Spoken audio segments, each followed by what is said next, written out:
Quand on veut vendre son bien, il y a pas mal d'options qui s'ouvrent à nous. Et l'une d'elles, c'est Bidit. Alors Bidit, c'est la plateforme sécurisée qui permet de vendre ou d'acheter un bien en ligne, mais avec les conseils d'un notaire. C'est un moyen de vente super efficace et qui amène des questions nouvelles chez les utilisateurs. Et on va toutes les poser à David Remy, notaire et porte-parole de notaire.be. Bonjour David. Bonjour. Vous écoutez Notaire Echo, une initiative de notaire.be. Alors David, pour commencer, Bidit, c'est quoi exactement ? Bidit est un site internet qui organise la mise en vente par les notaires de biens online. On a cette vente aux enchères que nous organisons, qui est le Bidit rouge. C'est quoi ? C'est tout simplement l'ancienne vente publique. On a aujourd'hui donc les enchères qui se font sur ce site avec une organisation complète et sécurisée pour le vendeur et pour l'acheteur d'un processus de vente. Et à côté de cela, on a depuis peu la vente de gré à gré, le Bidit bleu, où nous exposons en vente des biens, mais au lieu d'avoir un processus d'enchère pour le prix, on a alors tout simplement la réception d'offres que nous communiquons au propriétaire, et si le propriétaire l'accepte, la vente est réalisée. Ce sont deux types de mise en vente différentes qui sont aujourd'hui, depuis peu, rassemblées sur un seul et même site qui s'appelle Bidit. Alors, je vais commencer par une première question. Si je veux vendre mon bien, à quoi je dois penser ? Par où je commence ? La première chose, comment est-ce que tu veux vendre ? Est-ce que tu veux vendre par toi-même ou te faire accompagner par un professionnel comme un notaire, un agent immobilier ou un coach ? L'idée, c'est de savoir, est-ce que tu veux effectivement faire les choses toi-même ou les faire faire ? Et quel est l'intérêt de me faire accompagner ? Est-ce qu'il y a différentes manières de vendre qui ont des avantages et des inconvénients ? Explique-moi un petit peu. Alors, l'avantage de se faire accompagner, c'est d'avoir quelqu'un qui va, d'une part, structurer l'opération de la vente, organiser les choses, rassembler tous les documents et informer correctement l'amateur. Ensuite, sécuriser l'opération pour pouvoir être sûr d'avoir une vente où tout se passe bien. Tu parlais des documents. Tu peux me lister un peu les documents importants qu'il faut avant de mettre mon bien en vente, avant de faire mes petites photos et de les poster en ligne ? Il me faut quoi en main ? Alors, peu importe le type de mise en vente, il est essentiel de pouvoir renseigner tous les éléments auprès de l'acheteur. Il y a des éléments qui sont obligatoires par la loi, d'autres qui sont intéressants. Le premier élément, c'est de prouver que tu es bien propriétaire. Donc ton titre de propriété ou les documents d'une succession qui ont fait de toi le propriétaire du bien, il faut donc les avoir en main et pouvoir les communiquer. Ensuite, il y a des documents légaux, comme par exemple un certificat énergétique, un certificat électrique, voire même des contrôles de citerne de temps à autre. Il y a également des documents propres à l'immeuble, comme un dossier technique, comme un permis, comme des plans. Bref, tout ce qui concerne l'immeuble, il est important de les compiler, de les donner à la personne qui va accompagner la mise en vente.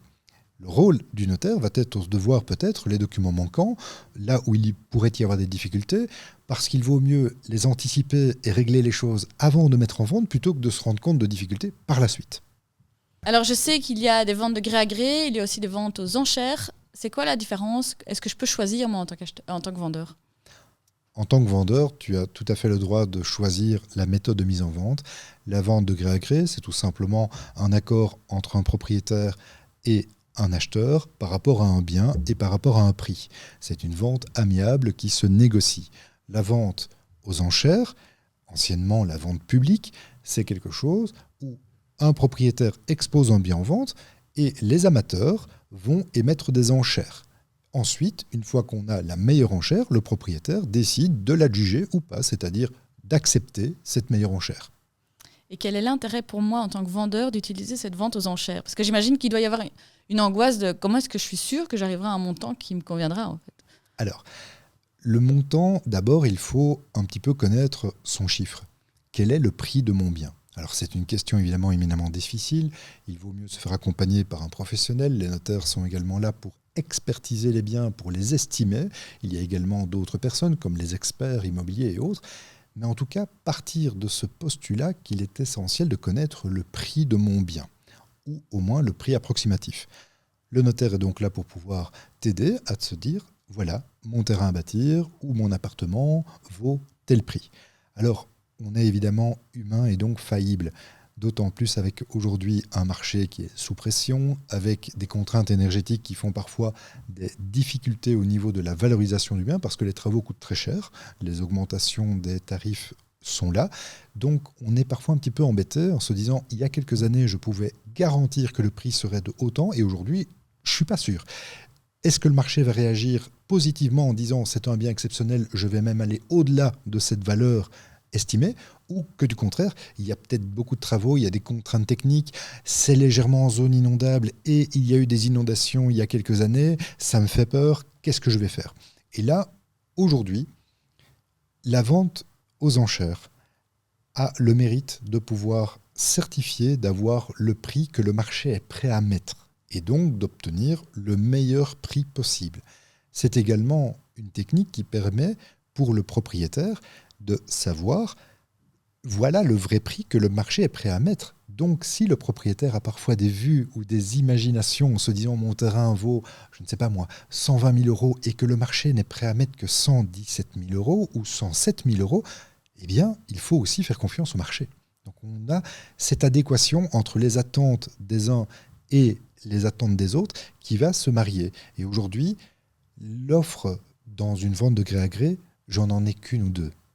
Alors qu'une vente aux enchères, je vais en avoir une multitude et je pourrais avoir la certitude d'avoir le meilleur prix possible. Alors tu vas nous expliquer en détail une fois qu'on a un prix en tête, comment on le met sur Bidit, mais si on revenait à la base, tu peux nous expliquer du coup la plateforme Bidit, comment ça marche, comment ça fonctionne?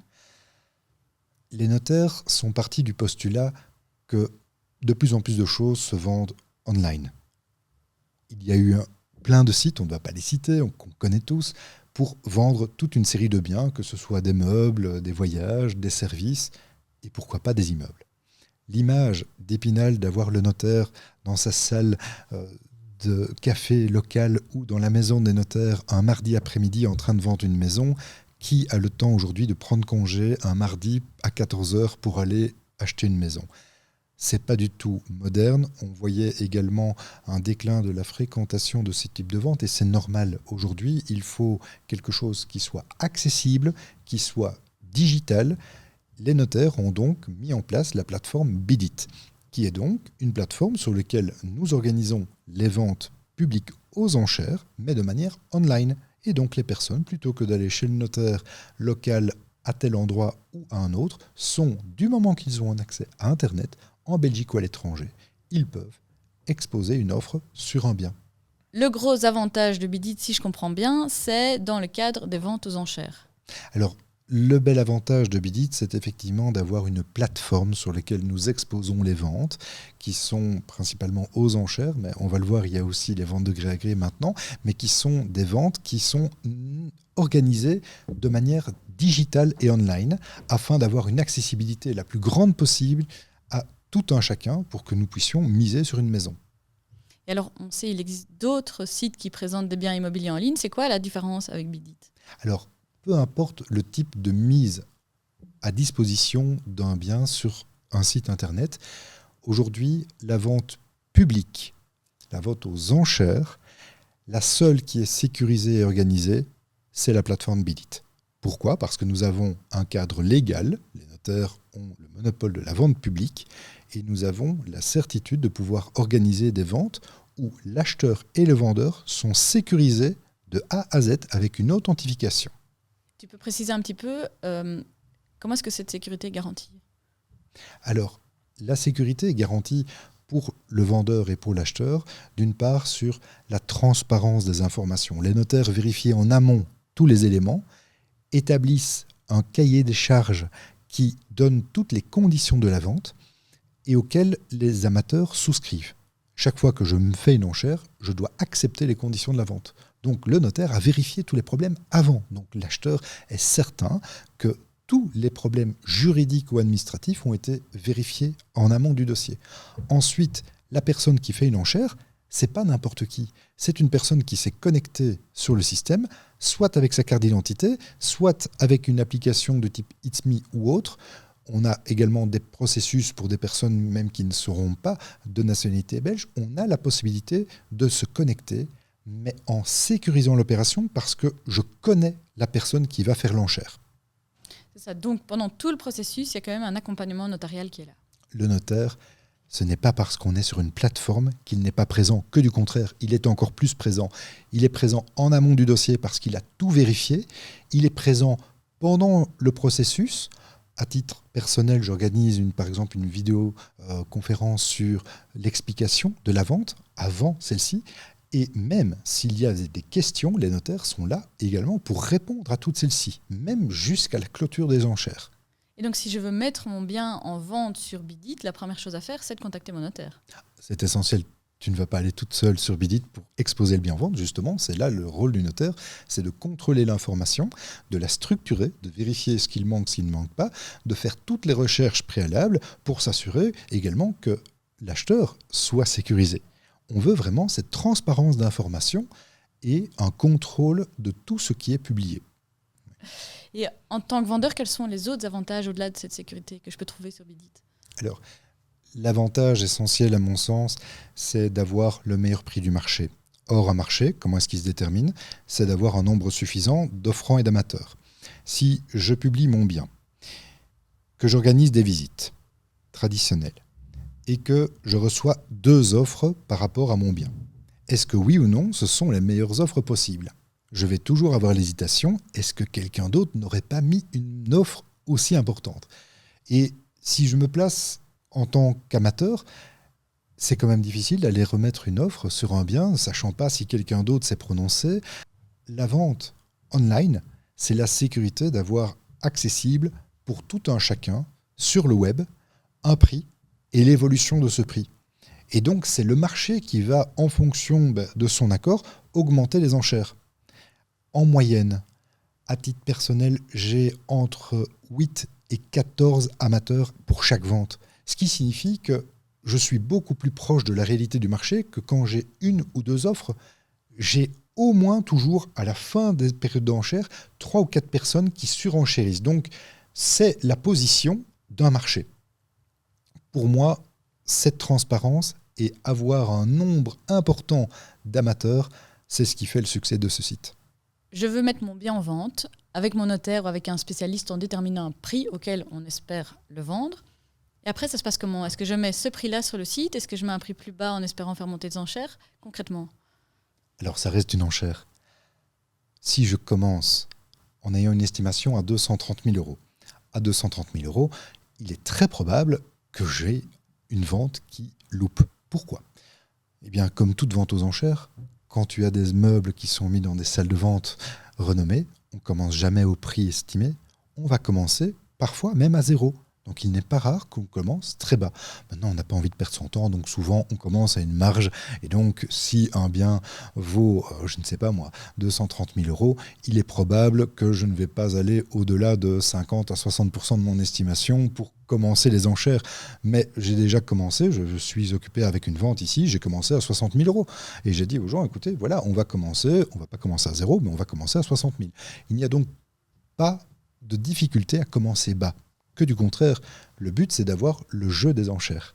Si je commence vraiment au prix estimé, je n'aurai quasiment pas d'enchères, je vais également avoir peu d'amateurs. Donc, ce n'est pas comme ça qu'on met en vente. Que du contraire, on diminue le prix pour avoir un maximum possible. Mais là, en tant que vendeur, tu me fais peur parce que s'il y a quelques enchères qui se font, mais qui sont bien en dessous du prix que j'estimais, je suis lié, qu'est-ce que je dois faire ? Pas du tout. Il ne faut pas avoir peur. Le but, c'est d'avoir le meilleur prix. Mais le propriétaire reste maître à bord. C'est lui qui va décider si oui ou non on adjuge.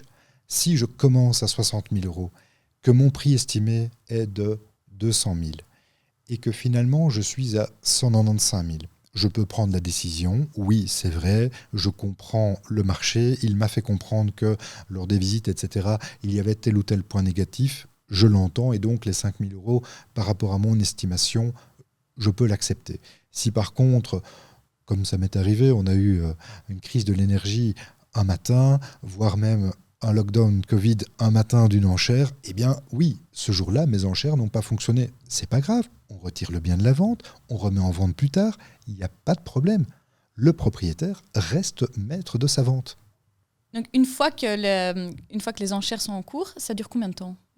Alors, pour un petit peu organiser la structure, pour comprendre le processus, je pense qu'il faut commencer par le commencement.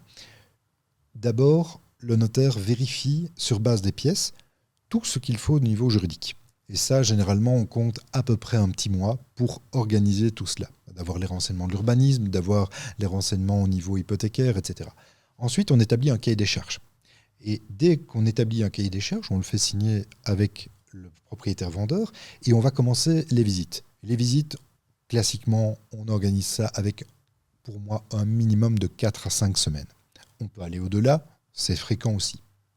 Dès lors que les visites sont terminées, on va avoir une période d'enchères de 8 jours. Certains, comme moi, on organise même encore des visites pendant ces 8 jours. Au début des enchères, souvent, malheureusement, il ne se passe rien. Tout se passe comme en vente salle classique, à la fin des enchères. Et donc, 8 jours après, se clôturent les enchères. Une fois qu'on a clôturé les enchères, nous avons le vendeur qui va décider si oui ou non je vends à tel prix. Sur base de l'information qu'il donne au notaire, le notaire va convoquer l'acheteur et va lui dire, eh bien écoute, félicitations, tu as le bien, je te donne rendez-vous quelques jours plus tard pour signer un procès-verbal d'adjudication. Ce procès-verbal, ça te paraît très bizarre, il fait de l'adjudicataire le propriétaire du bien. Donc quelques jours après la clôture, on est propriétaire. J'intègre personnellement même déjà la date de signature dans mon cahier des charges. Comme ça, les gens savent à l'avance prendre congé. Ils ne doivent pas en dernière minute s'organiser. J'organise les choses pour que les gens sachent, voilà, on clôture tel jour, 5-6 jours après, on se donne rendez-vous et on signe. Ça fait très bizarre parce que la personne est déjà propriétaire du bien. Mais il n'en a pas encore les clés. Elle n'aura les clés que lorsqu'elle aura payé le prix. Et le prix, lui, doit être payé dans les 6 semaines de ce procès-verbal d'adjudication. Est-ce que le bien doit être vidé à ce moment-là ? Pas forcément. Le propriétaire peut intégrer dans les conditions de la vente, je libérerai mon bien pour le jour de l'adjudication ou à une date ultérieure. Je viens d'avoir la personne qui m'a dit, moi je vais rester 5 semaines après l'adjudication. Très bien, l'acheteur le sait. L'acheteur qui dispose donc de 6 semaines pour payer, peut aussi payer le jour même. Ça m'est déjà arrivé, quelqu'un qui a le cash, hop, il paye le jour même, il prend les clés, ça fait très bizarre. On n'a plus ce délai de 3 à 4 mois après l'accord de vente. C'est très rapide. C'est très rapide, mais ça sécurise aussi les opérations. Pourquoi ? Parce que le propriétaire sait déjà qu'il disposera les fonds de manière certaine à tel moment. Il y a un biais que j'ai et que je pense que plusieurs personnes ont, et peut-être que tu vas le confirmer ou non, mais en fait, quand on parle de vente aux enchères, j'ai toujours à l'esprit l'idée qu'on essaye de faire la meilleure affaire possible, donc, même essayer d'acheter au rabais. Est-ce que ça se vérifie ? Parce que tu viens de me dire que justement, non, l'idée de cette vente aux enchères, c'était d'avoir le prix le plus juste possible parce que c'est le marché qui le détermine. Mais dans les faits, est-ce que c'est le cas ou est-ce que quand même les acheteurs essayent de l'acheter le plus bas possible et donc les vendeurs sont déçus ? Je peux te garantir que s'il y a une maison qui est avec un très faible prix sur Internet, d'office, les gens vont le voir et on va augmenter. Maintenant, est-ce qu'on va atteindre les attentes du vendeur ? Ça, c'est toute la question préalable de l'estimation du bien. Si, évidemment, un vendeur estime son bien beaucoup trop cher que ce qu'il ne vaut, il peut avoir, peut-être non pas une déconvenue, mais d'avoir la réalité qui se confronte à ses idées, ça peut parfois être un petit peu perturbant. Raison pour laquelle on donne un délai de réflexion au propriétaire pour qu'il soit aussi à même de réfléchir sur la situation. Voire même, ça m'est déjà arrivé, d'avoir la possibilité qu'il réinterroge un expert, une connaissance qui connaît le marché pour pouvoir confronter cette idée. Et je l'ai eu il n'y a pas longtemps avec un prix qui était à l'estime d'un des propriétaires un peu trop bas. Il a téléphoné à 2 experts qui lui ont dit « Écoutez, vous êtes au vrai prix, donc allez-y, franchement, n'hésitez pas ». Donc il ne faut pas avoir peur de ça. Super, tu viens de démystifier la vente publique à mes yeux. Au-delà de cette vente publique, il existe la vente gré à gré.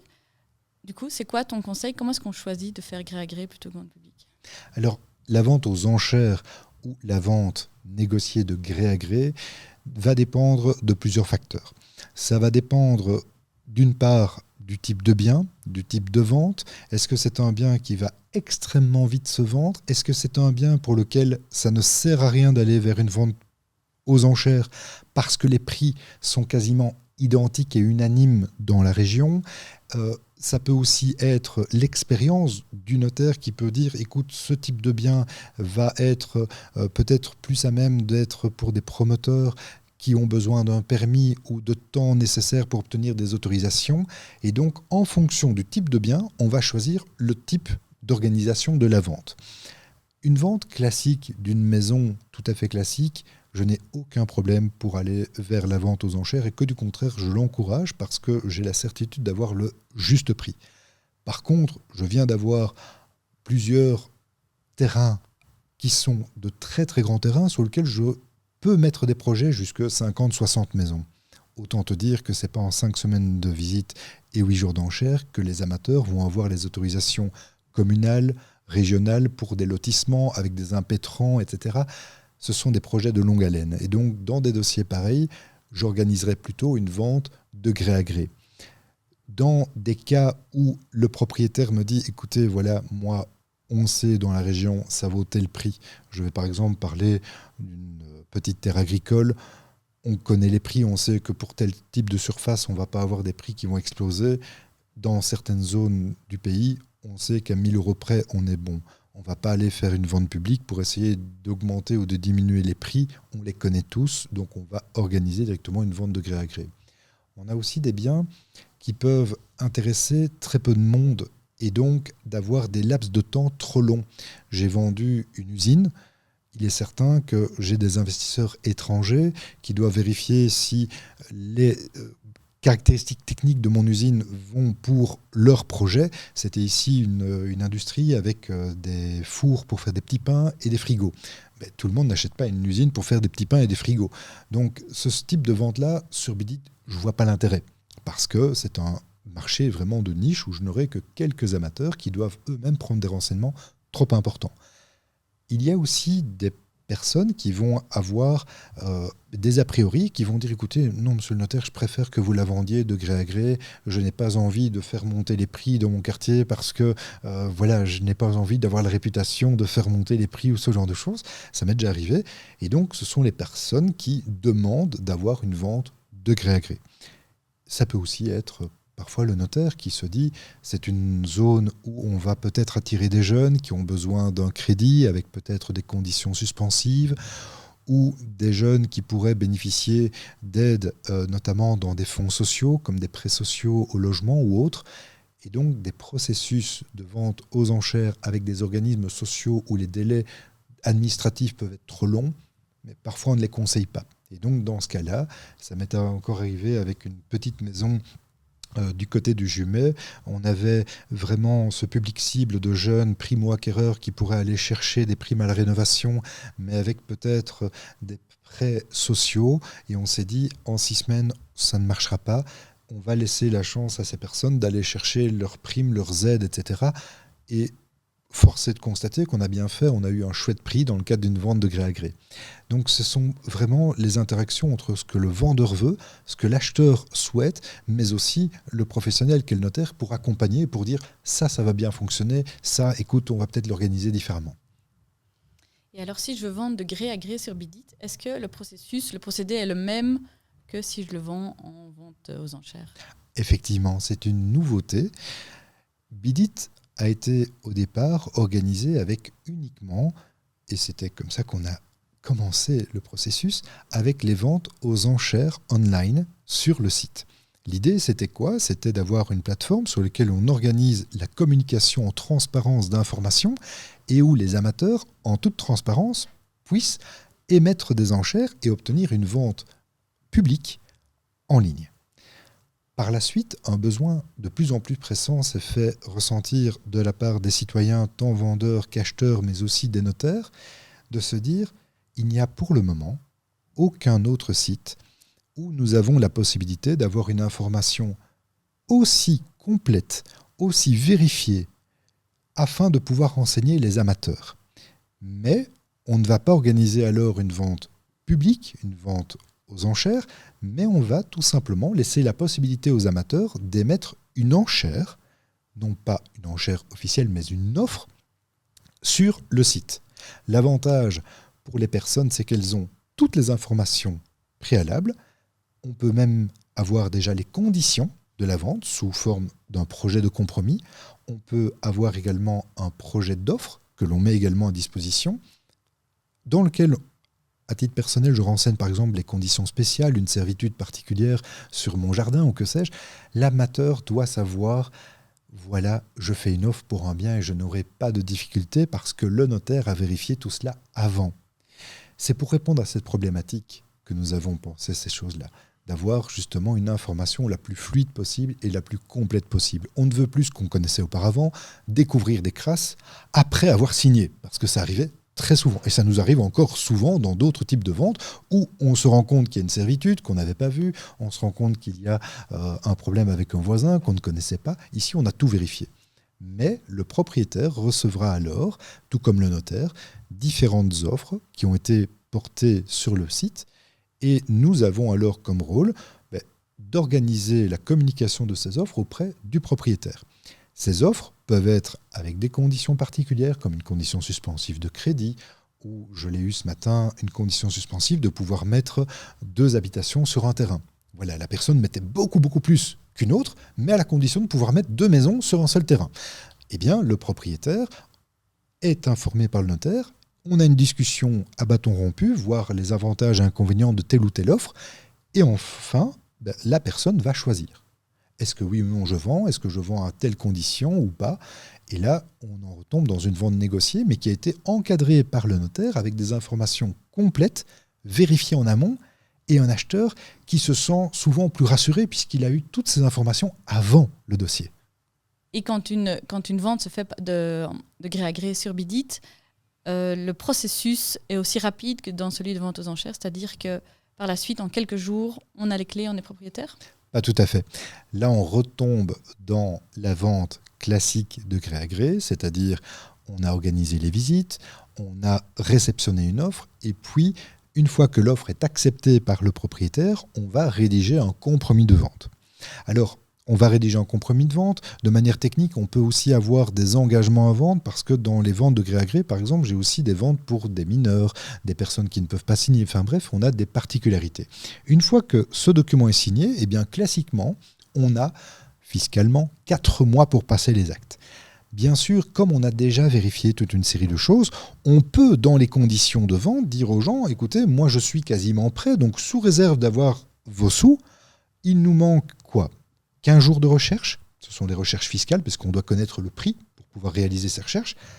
Et à partir de là, on peut rapidement organiser une vente. Mais ce n'est pas aussi structuré que dans la vente online, publique, pour laquelle j'ai 6 semaines pour payer mon prix. Ici, le prix peut être payé au plus tard, dans les 4 mois. Tout est question de négociation, puisque l'acheteur peut dire « Désolé, moi j'ai besoin de ce délai-là pour payer ». Et alors, si je veux vendre ma maison sur Bidit, quels sont les coûts qui sont associés, que ce soit de gré à gré ou aux enchères quels sont les coûts ? Alors, au niveau de la vente de gré à gré, on a souvent un salaire de négociation, donc c'est-à-dire un montant, un pourcentage de la vente. Ça peut aussi être un montant fixe qui est déterminé. En général, les notaires travaillent aux alentours de 2% de commission plus TVA. À cela s'ajoutent les frais de la mise en vente, si on a des certificats à devoir réaliser, des PEB, des PV électriques, etc. Et on a également la possibilité, si la personne le souhaite, d'augmenter la visibilité du bien par des publicités plus importantes. Néanmoins, aujourd'hui, on essaye d'être proactif et d'être sur les réseaux sociaux. C'est évidemment le plus fluide et le mieux. Mais j'ai encore des personnes qui souhaitent être dans des journaux papier. C'est très bien, mais ça coûte relativement cher. Par contre, la vente publique, elle, n'est pas avec ce même principe. Nous n'avons pas techniquement un salaire, nous avons tout simplement une différence entre ce que les adjudicataires payent et ce que l'acte a réellement coûté. Pourquoi ? Parce qu'en fait, vous avez tout simplement pour les acheteurs un montant d'adjudication auquel s'ajoute un forfait de frais. Et ce forfait correspond exactement à ce que la personne aurait payé dans le cadre d'une vente classique de gré à gré. Mais l'organisation de la vente est, elle, à charge du vendeur, de telle sorte qu'en moyenne, on est avec des coûts qui vont être entre 1,5 et 2,5% en fonction du type de vente TVAC. Est-ce que tu peux clarifier un petit peu ce calcul si on part sur une vente de 300 000 €, disons ? D'accord. Sur une vente de 300 000 €, de manière gré à gré, le notaire pourra négocier un salaire de négociation de l'ordre de 2%, donc ce qui veut dire un montant de 6 000 € plus TVA. Dans le cadre d'une vente online, une vente Bidit online, là, on va avoir tout simplement un détail de calcul entre ce que l'adjudicataire a payé, ce que la vente est réellement coûtée au vendeur, et le différentiel va être d'environ entre 4 500 et 6 000 euros en fonction des besoins et en fonction de la vente. Toutes les ventes ne sont pas pareilles. Il y a par exemple des communes qui nécessitent des frais plus importants dans une commune que d'une autre. Je peux citer des exemples de frais de renseignement d'urbanisme à 10 euros dans une commune et quasiment à 300 dans une autre. Donc les frais en fait vont être à chaque fois individualisés. Les organisations de la vente vont aussi être faites si le vendeur veut lui-même procéder aux visites de l'immeuble ou si on veut organiser des visites avec un professionnel, on va le facturer également. Si la personne veut des photos par drone ou soi-même envoyer 3 photos faites avec son appareil portable, c'est évidemment un coût différent. Le tout, c'est d'essayer de comprendre qu'il faut mettre en valeur un bien. Il ne faut pas hésiter à parfois un petit peu dépenser pour obtenir un meilleur prix possible. Je viens d'inviter des personnes à tout simplement engager un jardinier. La maison était non entretenue depuis 11 mois. On avait des herbes d'1 mètre de haut. Je leur ai dit, écoutez, payez même s'il le faut 800 € un jardinier pour venir vite nettoyer le jardin. On va avoir un plus bel éclat. On va dépenser un petit peu, mais on va récupérer. Donc, il ne faut pas que regarder ce que coûte réellement la vente. Il faut regarder, est-ce que ce type de vente va me permettre d'obtenir le meilleur prix possible pour que je ne perde pas d'argent. Oui, mais ça, c'est dans les deux cas, que ce soit gré aux enchères, évidemment. Et donc, si on revient sur mon calcul de 300 000 € quand même, pour pouvoir comparer ce que ça peut coûter, ce serait quoi le calcul pour la vente aux enchères ? On est en moyenne aux alentours de 2% du prix de vente, en moyenne. Évidemment, des très gros prix, quand j'ai des ventes à plus d'1 million d'euros, on est largement en dessous de ce montant-là.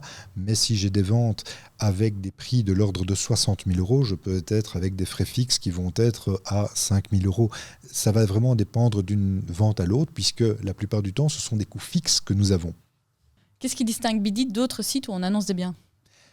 Le principal avantage de Bidit, c'est non pas uniquement d'avoir quelques photos et un léger descriptif de l'immeuble, c'est d'une part d'avoir une information claire et complète avec un maximum de documents mis à disposition de l'amateur, vérifiés par notaire, ça c'est essentiel, et avec une organisation soit de réception d'offres, soit d'enchères, sécurisée, où l'acheteur se connecte en s'identifiant complètement, et d'autre part, d'avoir un processus le plus transparent possible pour tout le monde. La plupart des autres sites simplement d'annonces, voire même parfois de copieurs d'annonces. Il y a des sites sur lesquels en fait on reprend des annonces d'autres sites. Il n'y a que très peu d'informations, mais surtout souvent non vérifiées. J'ai encore trouvé sur un site comme cela un bien que j'ai vendu il y a 11 ans. Ça fait quand même un peu mauvais genre. C'est ça, donc Bidit, ce qui est sécurisé autant pour le vendeur que l'acheteur, c'est que en fait, je ne prends pas mon téléphone, faire 3 photos de ma maison et la mettre sur Bidit, pas du tout. Tout l'ensemble du processus, il est fait chez mon notaire. Et donc, tout le processus est sécurisé jusqu'à la signature de l'achat. Exactement. Le notaire accompagne la personne.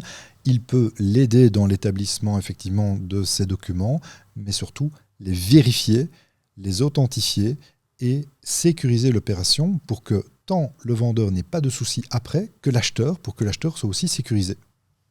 Merci, c'est la fin de cet épisode. Donc je retiens gré à gré, aux enchères, il y a toutes les options qui sont possibles, mais on se fait accompagner par son notaire pour trouver la meilleure option. Et surtout en transparence et en sécurité. Merci beaucoup. De rien. Et voilà, c'est la fin de cet épisode qui, je l'espère, vous aura plu. N'oubliez pas de le partager, de vous abonner et de nous dire tout ce que vous en avez pensé en commentaire.